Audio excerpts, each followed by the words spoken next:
अस्सलाम वालेकुम। मैं उस्मान, आप देख रहे सच्ची खबरें। ये जो आपने वीडियो देखा ये एक हमारे एक राज्य का वीडियो है जहाँ पर हमारे देश का राजा बैठा हुआ है और उस राजा का पालतू, मैं पालतू कुत्ता कहूँगा, वो खड़ा हुआ है और बाकी सारे पालतू कुत्ते खड़े हुए हैं और वो आराम से अपनी कुर्सी पर बैठा हुआ है। उस राजा का नाम अडानी है और उसके कुत्तों का नाम जो है ना वो बीजेपी पार्टी है, और जिसको हम अपने देश का प्रधानमंत्री समझते वो उसका नौकर है। वो सारे कुत्तों के पट्टे उस नौकर के हाथ में है और वो बड़ी शान से बैठा हुआ है। ये बताने का मकसद आप समझ सकते कि आपका देश कौन चला रहा है, कौन इस देश का राजा है।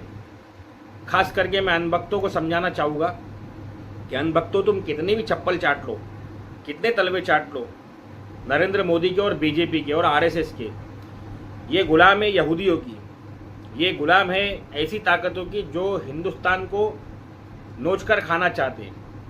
जैसे कि मुगलों ने हिंदुस्तान को सोने की चिड़िया बनाया और ब्रिटिश ने इस चिड़िया को जो है ना लूट लिया, और बचा कुचा जो था ना कार और बलात्कार वो तुम हिंदुओं ने कर दिया।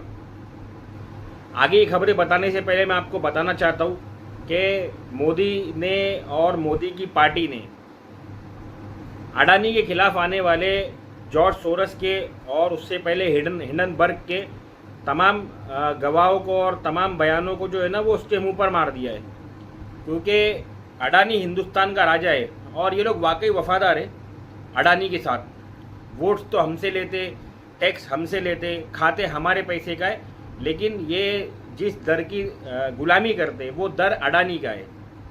हमारे देश का माहौल ये चल रहा है कि हमारा देश हिंदू राष्ट्र बन चुका है। अब इसमें कोई शक नहीं है कि हमारा देश हिंदू राष्ट्र नहीं बना है।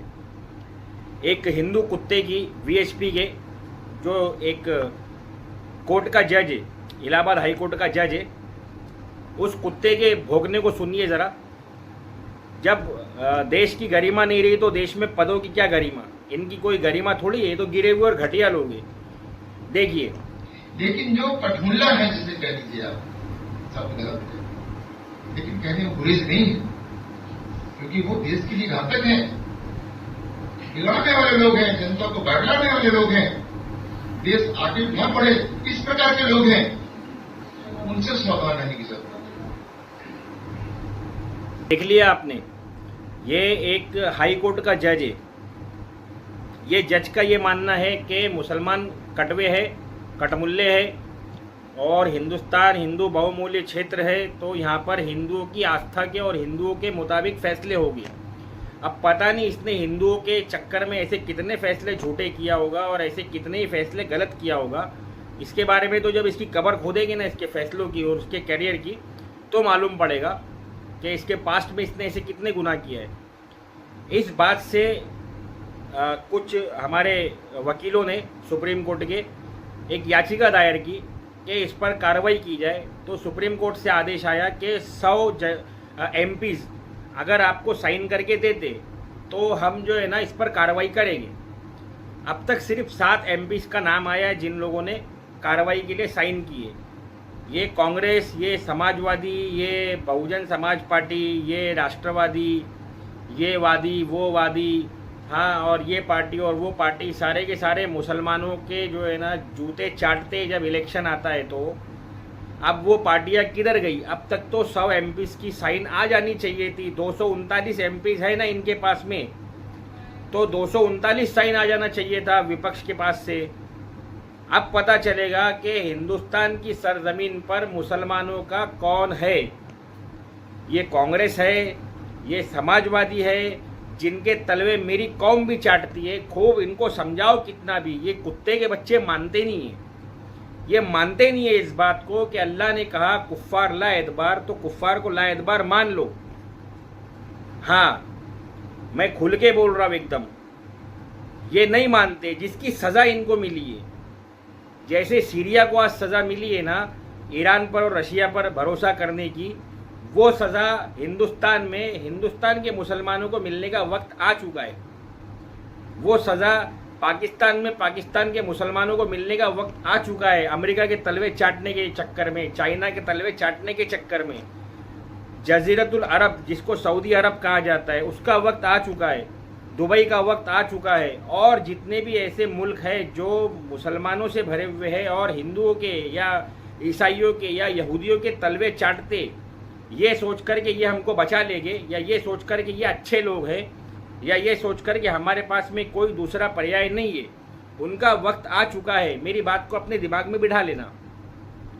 हिंदुस्तान की सरजमीन के ऊपर और क्या हो रहा है, कैसे दंगे भड़काने की कोशिशें की जा रही है और उसके बाद भी हिंदू मासूम है।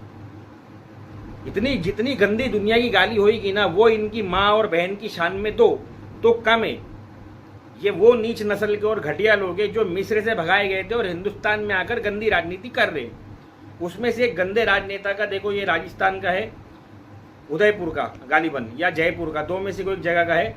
ये बीच पब्लिक में बोल रहा है, लोगों को भड़का रहा है कि जैसे हमने गोधरा कांड में किया था मुसलमानों को खामोश कराने के लिए, डराने के लिए, वैसे ही पूरे देश में करो।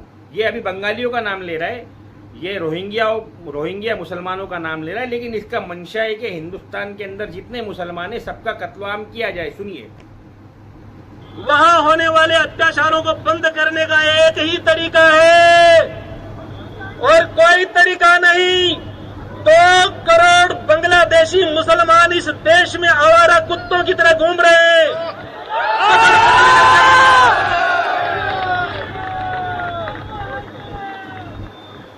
पकड़ करके आरती उतारना शुरू कीजिए। जहां भी दिखे, जहां भी कोई रोहिंग्या मुसलमान दिखे, जहां भी कोई बांग्लादेशी मुसलमान दिखे, केवल वही इलाज कीजिए। उसी भाषा में जवाब जब तक नहीं देना चाहोगे, और आप कब तक चुप रहेंगे? आप जानते हो ये जिहादी तत्व अभी चुप क्यों है? उनको पता है हमारी संख्या कम है, अभी अगर हम कुछ करेंगे तो ये हमें रौंद देंगे जैसे गुजरात में रौंदा था। लेकिन 2000 और 2030 और 2040 के बीच में भाइयों, जो आप सोच रहे हो ऐसा कुछ नहीं होने वाला। न तो आपको कोई वकील मिलेगा, न आपको कोई सरकार मिलेगी। उस समय पुलिस उनकी होगी, सरकारें उनकी होगी, क्योंकि आप तो हम 2 हमारे 2 और वो हम 5 हमारे 25। अरे तुम वोटों में मुकाबला नहीं कर सकते तो आप उनसे युद्ध करेंगे। भाइयों, जीत उसकी होती है जो अत्याचारों को पांव के तले रौंद करके निकलना जानता हो। जो जाति, जो समाज अपने ऊपर हुए अत्याचारों का बदला नहीं लेता, वो समाज जल्दी खत्म हो जाता है। आपकी आंखों के सामने 1 करोड़ हिंदुओं को मार करके 2 देश बनाए, आपने आज तक बदला नहीं लिया। पद्मिनी ने 12,000 महिलाओं के साथ जोहर किया, आपने बदला नहीं लिया। कश्मीर से 5 लाख हिंदुओं को मार करके भगा दिया, आपने बदला नहीं लिया। इसी के ये सब परिणाम है। और बदला लेने का परिणाम क्या होता है मैं आपको बताता हूं। गुजरात में इन लोगों ने अपना उत्पात किया, एक ट्रेन चलाई, वहां के हिंदुओं ने मुंह तोड़ जवाब दिया। आज तक किसी कटपीस की औकात नहीं हुई। ये है हिंदू। अब ये बोलेंगे कि हम बहुत मासूम हैं, हमने कभी ऐसा नहीं किया, हमने कभी दंगा फैलाने का काम नहीं किया, ये तो मुसलमान ही कमीने हैं, मुसलमान ही हमको मारते हैं। मुसलमानों ने जब हिंदुस्तान पाकिस्तान का बंटवारा हुआ तो पाकिस्तान से 10 लाख हिंदुओं को ट्रेनों में काट के हिंदुस्तान भेज दिया, तो हमने यहाँ से मुसलमानों को काट के फेंका। मुसलमानों ने राम का मंदिर तोड़ दिया, बाबरी का मस्जिद बना लिया, और इसके लिए हमने बाबरी मस्जिद को तोड़ दिया और वहाँ पर भी राम मंदिर नहीं बना सके।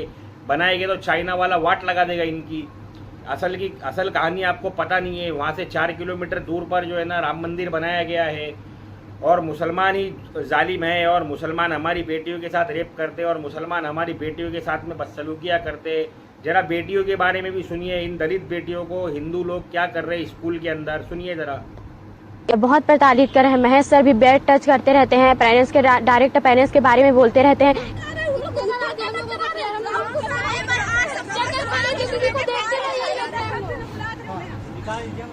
अच्छा, तो मैडम सर लोग क्या बोलते हैं? आप लोगों का नंबर काटेंगे बोल रहे हैं, और कलेक्टर साहब क्या बोले हैं आप लोगों को? एक मिनट। हाँ। को ऐसे पलटे फेंके और बोले यहाँ राजनीति करने हो। आप लोग गए वहाँ भी थे, नहीं सुने सुने सुने हम सुने, लोग आप की लोग कलेक्टर के पास गए थे? बात। गए थे। क्या बोले कलेक्टर आपको? कलेक्टर कुछ भी सुनवाई नहीं किया। हम लोग को बोले कि जितने तुम लोग का एज है ना उतना मैं पढ़ लिख के नौकरी करके बैठ चुका हूँ बोले। अभी यहाँ प्रिंसिपल कौन है जी? उनको बुलाइए, जाओ प्रिंसिपल को बुला भैया। तो ये है हिंदुओं की हकीकत। ना औरतों को छोड़ रहे, ना मर्दों को छोड़ रहे हैं। ये पागल कुत्ते हो गए हैं। इनकी जब से सरकार और सत्ता आई है ये बस इतने बेकाबू हो गए कि इनको ऐसा लग रहा है बस ये जो कर रहे हैं वो सही कर रहे हैं और ये जीत जाएंगे। इनको गाना सुना दिया गया है ना, जीत जाएंगे हम तू अगर संग है।